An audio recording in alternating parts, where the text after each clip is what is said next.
So, watching the game with the Knicks and OKC, and the Knicks, even though they've been playing really good, just a couple observations. OKC is probably, I want to say, it's either them or Cleveland, the best teams I've seen so far.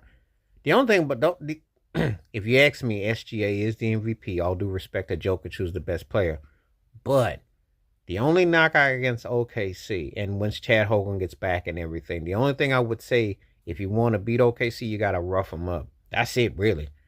They can hang with any team. You're not going to beat them running. Track and field, you're not going to beat them.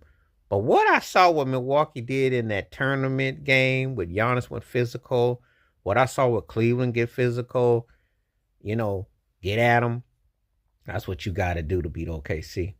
And that's few and far in between teams because teams don't like to play defense. Basically, if you got like a Tony Allen or Bruce Bowen or somebody, a pit bull, you got a chance. With anything short of that, they're going to beat most teams. So that's why they play like they did.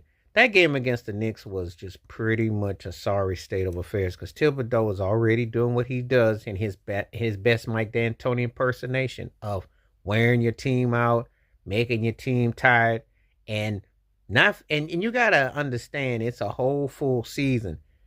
Cat and them guys and Brunson can't get burned out too soon. And Josh Hart and all those guys, they gotta be ready. You gotta have bodies and you gotta rotate.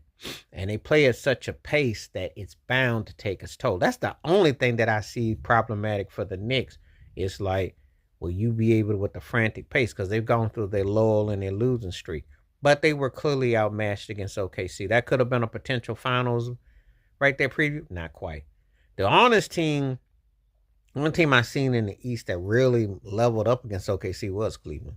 OKC made short work of the Knicks and Boston. So if those are two of your top tier teams, then next, because it ain't much there. And the reason being is because that finesse ball, that 3-point ball, that one style ball, OKC can suck that up. And you ain't gonna stop Shea. Shea, I mean, he playing horse with people. Some of the shots he make, the pacing and the movement is really something else.